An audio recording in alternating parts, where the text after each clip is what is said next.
오늘은 드디어 이제 이스라엘 백성들이 가나안 땅 서쪽으로 건너와서 첫 번째 전쟁을 치르는 여리고 전쟁 이야기를 함께 나누도록 하겠습니다. 여리고 전쟁 이야기는 우리가 너무나 잘 알고 있죠. 어린 아이들부터 성인에 이르기까지 정말 잘 알고 있는 그런 동화와 같은 그런 이야기로 잘 알고 있습니다. 이 여리고 전쟁 이야기는 참 우리에게 큰 감동이 되고요, 또 교훈이 됩니다. 전혀 개연성이 없는 일인데 여리고 성을 무너뜨리는 과정을 보면 전략적으로나 전술적으로 볼 때에 이게 성을 무너뜨리는 개연성이 없어요. 그 이스라엘 백성들이 행하는 그 행동들, 행위들을 보면은 이거는 전쟁하겠다라고 하는 것이 아니라 이게 좀 이상하지 않습니까? 성을 그냥 뺑글뺑글 돌기만 했는데 하나님의 말씀에 순종해서 마지막 날에 외쳐서 큰 소리로 외쳤더니 성이 무너졌다. 이 성을 무너뜨리고 낙성시키는, 공략하는 그런 방법이 아니었죠. 그 방법들을 보면은 참 연관성이 없고요, 개연성이 전혀 없다라고 하는 거죠. 그러니까 그만큼 우리에게 특별한 재미가 되고요, 또 특별한 그런 은혜와 감동이 되는 것 같습니다. 여러분, 믿음을 가지고 우리가 살면서 때로는 환난을 만나기도 하고 또 세상에서 염려, 걱정 이런 것들을 당할 때가 많이 있습니다. 우리가 넘어야 되는 어떤 장애물도 있고요. 그래서 그런 것들을 극복하려고 하는데 잘 안 될 때가 참 많습니다. 내가 넘어야 되고 내가 해결해야 되는데 이게 너무 커요. 이 더미가 너무나 커. 이 짐이 너무나 커요. 그 앞에서 우리는 정말 막막할 수밖에 없고 답답할 수밖에 없다라고 하는 것이죠. 그래서 그 문제를 해결하려고 막 힘을 써요. 오늘 찬송 544장 찬송했는데 힘을 써요. 힘 써도 못하네. 그다음에 참아도 못하네. 노력을 많이 해도 그리고 또 많이 참고 하는데도 잘 안 돼요. 그렇죠? 그런데 마지막 4절의 찬양은 뭡니까? 믿으면 하겠네. 참아도 안 되고 힘써도 안 되고 노력해도 안 되고 했는데 믿으면 되겠네. 이스라엘 백성들이 여리고성을 무너뜨리는 거 결론 말씀드리면요, 결론적으로는 믿으면 되겠네, 믿으면 하겠네. 여리고성이 상당히 큰 성이고요, 또 그 안에는 수많은 가나안의 사람들이, 거기서 이제 용사들이 이렇게 있었던 것이죠.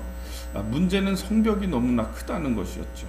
성벽이 외벽과 내벽으로 이렇게 돼 있어 가지고 안쪽으로는 군사의 물자를 나눌 수 있도록 마차가 지나다닐 정도로, 그러니까 마차가 서로 마주대하면서 교차해서 지나갈 수 있을 정도의 내벽이 있었고, 그 내벽 위로는 그렇게 물자가 다니고 군사가 다니고 하는 것이죠.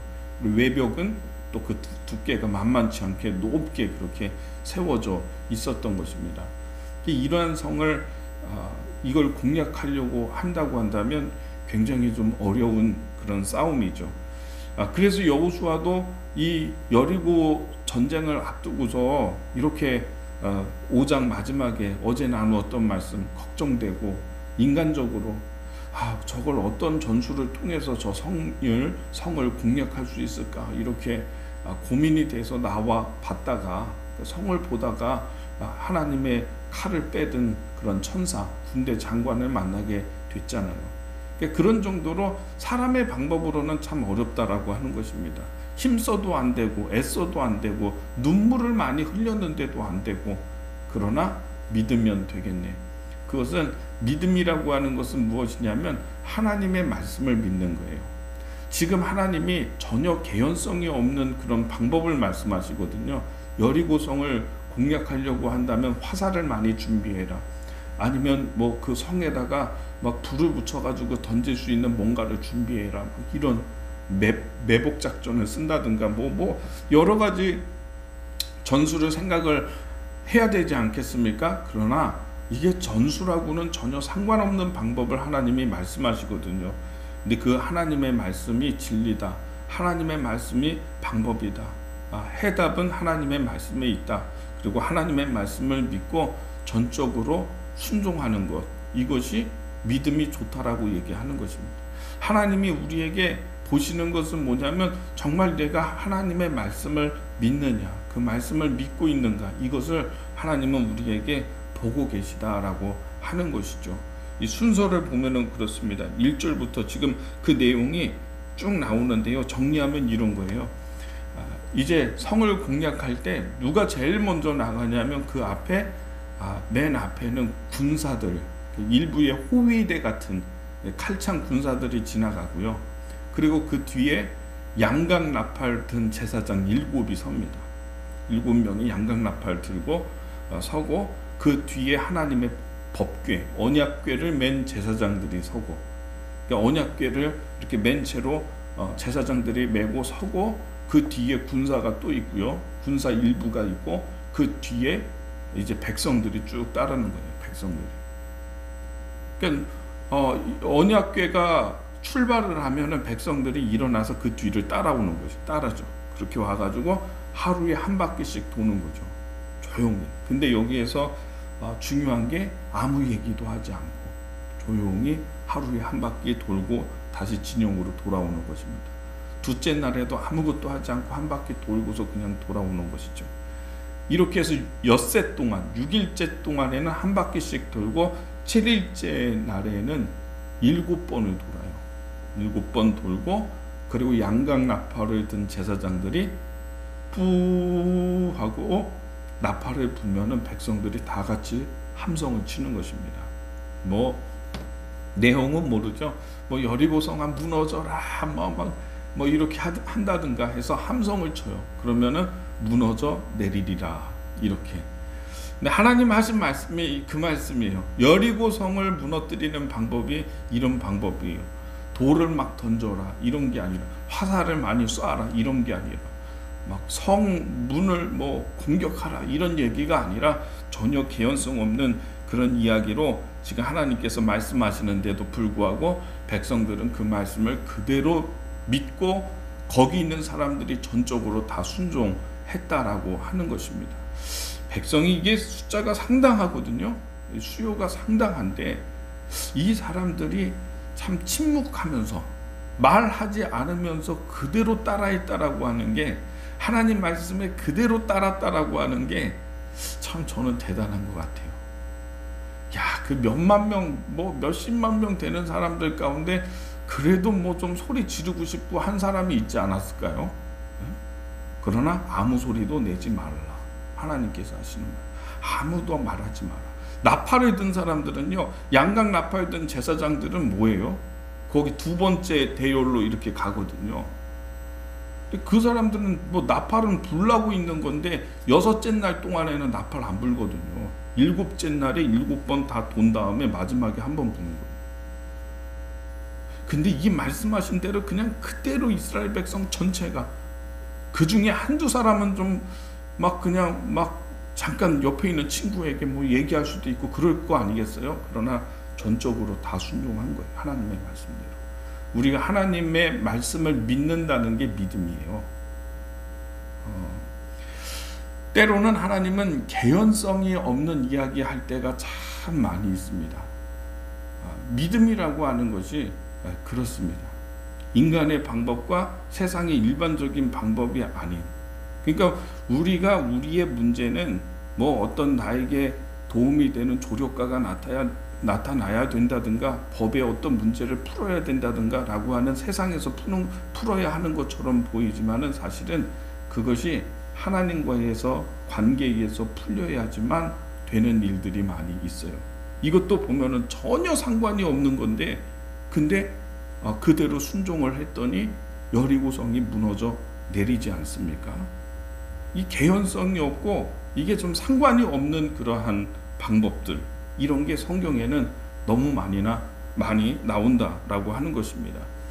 제 아버지 얘기를 하면은, 아버지 목회 이렇게 하시다가 한 나이 거의 은퇴를 할 때쯤 돼가지고 이 50견 증상이 너무 심하시니까 한 3, 4세 됐을 때 아버지가 손이 막 다 까매지고 검어지고, 이거를 또 아버지는 막 참으세요. 잘 참으세요. 아무튼 사람들한테 아프다는 얘기도 안 하고 잘 참으세요. 병원도 안 갔어요.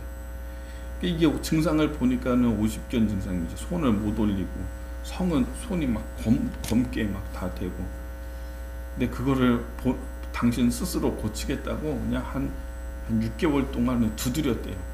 혈액순환이 안 돼서 그러나 보다 하고서는 두드리고 했는데 낫질 않는 거죠. 근데 어느 날 마음속에 감동에 내가 교회를 좀 정리를 해야 되겠다, 청소를 좀 해야 되겠다, 이런 생각이 들면서 그냥 하루 종일 그냥 청소를 하셨대요. 옮기고 강대상도 옮기고 닦고 의자도 다 이렇게 하면 혼자서 그렇게 아침부터 시작해서 저녁까지 그냥 그 일을 했대요. 근데 그 다음날 되니까 이게 그냥 깨끗이 난 거예요. 50견 증상 자체가. 그냥. 이거는 수술을 통해서 제가 우리 교인들 이렇게 보니까요, 50견 수술이 굉장히 아프더라고요. 힘든 수술이고 후유증도 있고. 그런데 수술을 해야만 되는 건데 그냥 하나님이 고쳐주신 거예요. 고쳐주신 거예요. 손이 번쩍번쩍 올라가고 지금까지도 그냥 문제없이 그렇게 잘 사용하시거든요. 하나님이 전혀 개연성이 없어. 교회를 정리하는 거하고 50견 이게 다 낫는 거하고 개연성이 전혀 없다고요. 근데 하나님이 그런 마음을 주시는 거예요. 방법을. 그러니까 내가 그렇게 좀 했으면 좋겠다는 생각이 드니까 그걸 했더니 이게 50견 하나님이 고쳐주시고 역사하시고. 하나님이 전혀 상관이 없는데 하나님의 말씀 있잖아요. 여기 성경의 말씀, 율법의 말씀, 율법의 정신 이런 게 다 있다고요. 거기에 그런 하나님의 말씀에 내가 어떤 때는 생각하지도 못하고 내가 의식하지도 못하고 이러면 이게 해결되겠네, 이런 의식도 없이 그냥 했는데 그게 하나님 말씀에 있는 거야. 근데 그게 막 해결된 거죠. 해결이 되는 거죠. 참 개연성도 없는데 이게 서로 맞는 일도 아닌데 그냥 하나님의 말씀에 어떻게 하다가 순종하게 되었더니 다른 영역에서 문이 열리고 길이 열리고 풀리고 이런 역사 나타난다라고 하는 것입니다. 제가 지난주에도 말씀을 드렸다시피 율법의 정신 가운데 인간과 인간 사이에서 왕이 나라를 다스릴 때에 나타나는 율법의 정신 두 가지. 가난한 자 없게 하라. 그리고 억울한 자 없게 하라. 억울한 사람 있어가지고 망하고 있는 사람 돕겠다고 막 도와주고 그렇게 했는데 이런 모습이 하나님께 이게 기쁨이 되고 하는 것들이에요. 그러니까 하나님이 그 사람에게 은혜를 주고 복을 주고 열어주시고 풀려주시고. 그게 다 어디 있냐? 하나님의 말씀에 다 있는 것들이거든요. 그러니까 그 하나님의 말씀에 있는 것들을 나도 모르게 어떨 때에는 의식하지 않고 했는데 그것이 하나님께 기쁨이 되고 응답이 되고 이런 일들이 역사들이 있다라고 하는 것입니다. 그러니까 우리가 하나님 말씀을 잘 아는 것도 중요하고 하나님의 말씀을 듣는 게 너무 중요한 것이죠. 하나님의 말씀을 들어야지 내가 믿고 순종하지 않겠습니까? 로마서의 말씀처럼 믿음은 들음에서 나기 때문에. 그렇죠. 오늘 이스라엘 백성들 하나님 하시는 말씀 정말 전혀 상관이 없는 그런 이 방법인데 백성들이 그냥 아무것도 안 하고 하루 그냥 뺑 돌고 성을 뺑 돌고 그냥 오는 거예요. 그래서 그 성 안에 있는 사람 입장에서는 여리고 사람들 앞에 그 입장에서는 얼마나 이상하겠습니까? 이 사람들 공격한다고 하는데 언제 공격하나 하고서 준비 다 하고 있는데 한 바퀴 돌더니 그냥 가버려. 그 다음날 또 왔는데 오늘은 공격하겠지 하고서 막 준비하고 그 안에서 숨어가지고 이러고 있는데 또 그냥 한 바퀴 돌고 그냥 가버리네. 그렇죠? 만약에요 그 성 위에 있는 사람이 화살 쏘면 어떻게 할까요? 일제히 다 일어나서 성 돌고 그냥 칼 빼고 방패 들고 이런 게 아니잖아요. 사람들이 그렇게 하고 있는 게 아니니까 그 성 위에서 돌을 던진다든가 화살을 쏘면은 성 그냥 뺑 돌다가 어떻게 될까요? 죽을 수도 있고 큰일 날 수도 있고 그렇잖아요. 그런데 그럼에도 불구하고 하나님 말씀대로 그대로. 방법은 여러분 어떤 문제도 울어도 안 되고 힘써도 안 되고 눈물 많이 흘려도 안 되는 일들, 꽉 막혀 있는 앞에 있는 어떤 문제들, 이것이 해결되는 방법, 하나님의 말씀대로 그대로 순종하는 것. 저는 오늘 이 말씀 우리가 함께 묵상하면서 오늘 깊이 또 묵상하면서 하나님의 말씀대로 순종하기를 원합니다. 그 믿음을 주옵소서. 기도할 수 있는 기도의 시간이 되기를 예수님의 이름으로 축복합니다. 기도